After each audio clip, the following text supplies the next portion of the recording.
Right, chat. The worst van life families on TikTok. Kids sleeping on the floor, pets held in tiny cages, and this entire bathroom for a family of 5. Add some teenagers who can't fit, children calling their beds coffins, and you're still just scratching the surface of the worst van life TikTokers. Take for example Red, White, and Bethune. They gained 11.4 million views by showing how terribly unspacious their kids' beds were.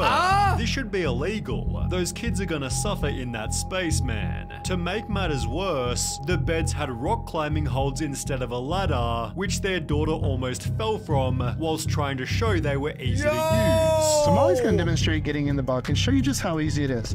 How will they get down in the middle of the night when it's dark and they want to use the restroom urgently? What if they fall and hit their head? These so-called bunk beds were actually just shelves, yet the family still defended them as being spacious. At the same time, get this, the parents have a king-size bed. The reason why we put a king... Yo, wait, so your kids are in coffins and you're in a king-size bed? Size bed in our bus is because it's our lounging area. As well as a massive desk for editing TikToks, forcing the kids to do their schoolwork on a tiny kitchen table. If they don't help out with the van, the kids are punished publicly. Last night, Molly chose not to do her chores. And if our kids don't do their chores, they have consequences. Which the parents still defended even after heavy criticism. Yes, our kids have consequences. Yes, if they don't do the chores, they're gonna have to pay. And to the trolls, keep on talking shit, and I'm gonna keep on posting. See you guys on your For You page. But wait, it still gets worse. Everything we've shown so far is in this bus here, yet they also have a van to take on holidays, which has even less space than the bus. Oh my God. Come take a peek inside and see what we've done. The van doesn't have a bed for everyone, meaning one of the kids sleeps on this leather chair.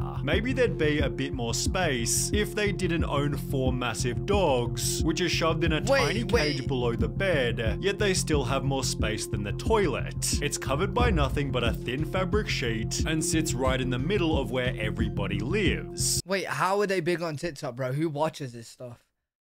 Who watches this? They call the vehicle their vancation home, meaning when the kids get tired of living in the first van, they're blessed with a trip in an even smaller one. Family of Nomads doesn't have this problem. In fact, they first went viral for how much space they had, leading to comments such as, "I don't understand why y'all don't just buy an apartment. It's way cheaper than this." People came to their defense stating, there is literally no reason to be mad at this, except for maybe how their kids were living. They'd show their room in this TikTok, with the most notable part being that their eldest Addison was a 15-year-old teenager. You should ask your daughter how she feels that she has no privacy. At an age like hers, I'm sure she wants her privacy. Addison hates you. Just because this RV is nice and there's room for their clothes, it's no way to live. Yo, I can't lie though, that RV is nice.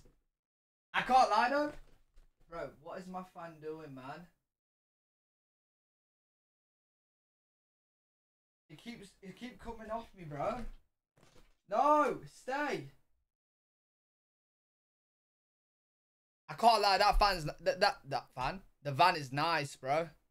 I'm sure the teenager would love to have privacy. Get her a curtain or something. Well, the family did exactly this. We did install these curtains over each of their bunks so they have a little bit of privacy. But it was still just one of many other problems. The kids were in a homeschool program, yet it seemed most of their education was just walking through national parks where the parents thought they'd learn about life. Our lives are one gigantic field trip, and so a lot of what the kids do is by learning from experience. So for example, today we went to a national park and they completed the Junior Ranger program. But if I come to your kids and tell me 9 times 9, would they be able to answer? And it's incredibly educational. They're learning history from visiting different places around the country, and days that we are not going out exploring, they do a traditional homeschool curriculum, and then the days that we're exploring, we still count those as school as well. So they just learn US history? Lol, when they go to college, they'll be in for a shock. Oof, that's scary. There's a reason schools aren't one giant field trip, and this is a very good point. Schools are for more than simply learning subjects. They help build social circles and prepare kids for a disciplined way of life, both of of which are neglected when strolling around the country. But the kids did have other challenges, like cleaning out the rat cage that stunk out the van. We live in a camper and our 3 kids have 3 pet rats, and I would be absolutely lying to you if I said that it does not smell bad. Usually it's the kids' job to clean the rat cage, but about once every month or 2, my husband and I will clean it, and it just gets really gross. As well as collecting. Why would you want a rat cage? Why would you want a rat cage? Man, in an RV as well, dude. Firewood, as seen in Addison's day in the life. Yet people were still convinced she's gonna run away at 16. Yet the mother went on to state, "I honestly don't know a single unhappy RV kid." She'd even post the following TikTok to try and convince the audience. A lot of people ask us if the kids actually enjoy traveling full time and living in the camper, and I will have to say that while we were at the RV show in Tampa this week, Grace and Addison both went around and looked at Yo, I ain't gonna lie, bro. Compared to the first one, this one ain't that bad. The school system's a bit, you know, you're just taking them on field trips, right? But that RV's a nice RV. That RV's a see, I wouldn't personally want to live in it. I'd want to travel in it, but I wouldn't want to live in it, you know what I'm saying? But that's a nice RV. The first one was terrible. campers because their plan is when they move out, they want to live in a camper together and travel the country. Until another video told a different story. Addison has struggled with their mental health for many years. Addison is currently back in treatment and won't be in our content during this time. To protect Addison during this time, Probably we would because like she's in a to ask van. for privacy on this matter. Perhaps the daughter was unhappy for a totally different reason, yet there was still more evidence that she despised the van. Oh, do you know what's the bad point about this chat? Right? Is she's not getting any, like she's not getting friends. You know, like when you go to school and you get friends and meet kids, or like even when you live in a house and you meet kids around your house, like all she's doing is staying in the van with her family. Yeah, if I now I think about it, bro. If I was just living in a closed space with my family from birth, like just living there every day, I think I would lose my mind. I think I would lose my mind. For Addison's 15th birthday, the only thing they wanted was to go to a hotel. The video has Really? since been deleted, Oh, although wow. after arriving at their hotel, twice Addison mentions liking doors in the video, a hint at them having less privacy in the camper. Oh my god, yeah, they don't have privacy in the camper either. Oh yeah, this is sounding like a bit like a nightmare. Oh wait, yeah, true. If you say an RV resort, there's other kids there. Yeah, but they won't be friends though, Charlotte, because like they'll be like moving away. You know what I mean? Like constant. You won't have a friend that like you can go to.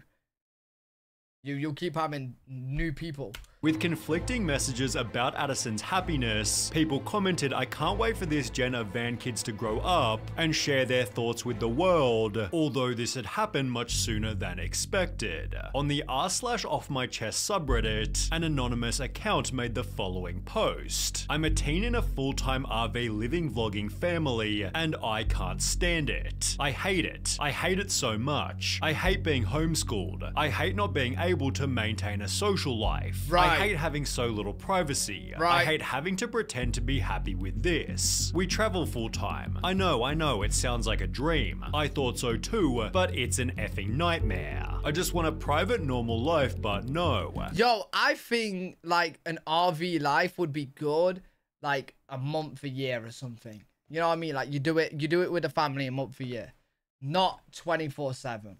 24/7, it will get really annoying. Well, for me, it definitely will.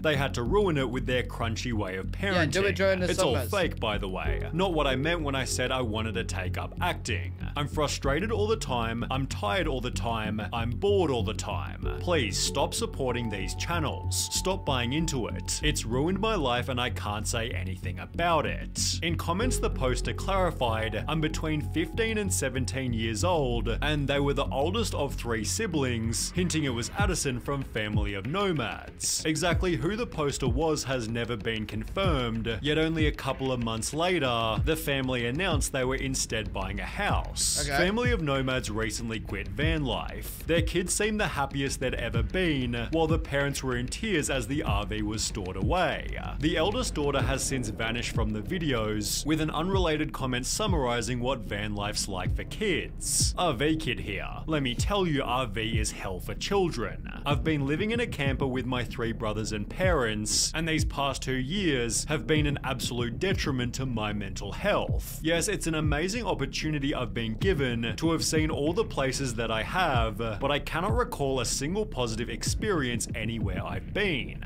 I receive little to no education, and I'm scared I won't be able to pass my GED. I'll probably be repeating high school once I turn 18. The Happy Caravan, however, clearly ignored this warning. They began by documenting their life as a family of 12 and were mostly liked by the audience until revealing they lived in a tiny apartment. Is that legal? Having so many in a 2-bedroom? Why 12 kids!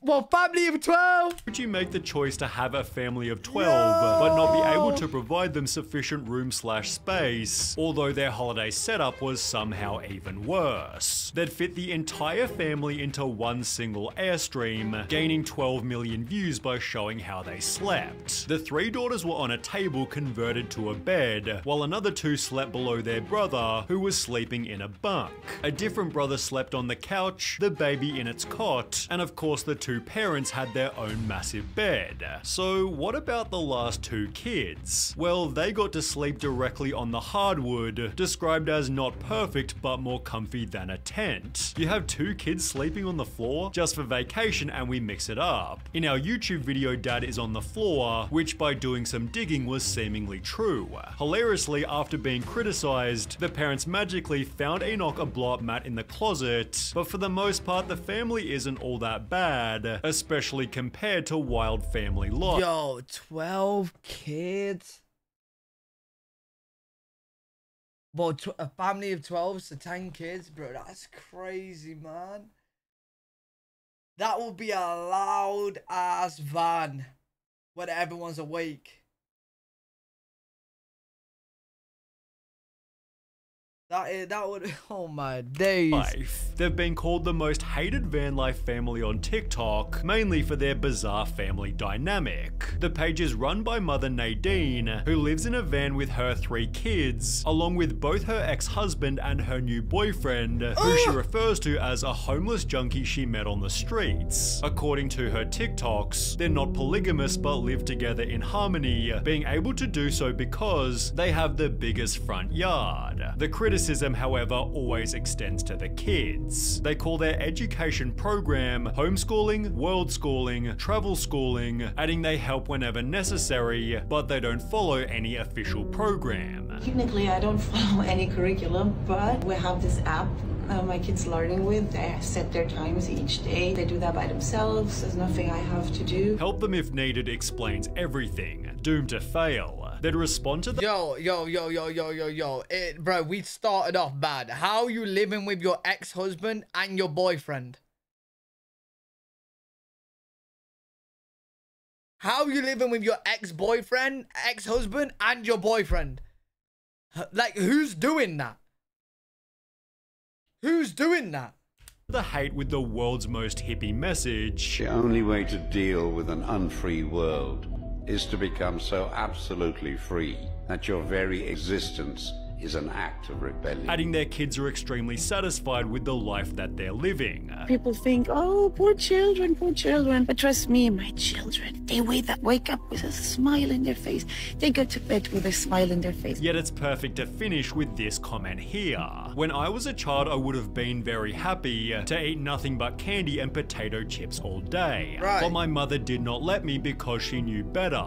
It's a parent's job to do what's best for their children, not just what makes them happy. Kids. Mad.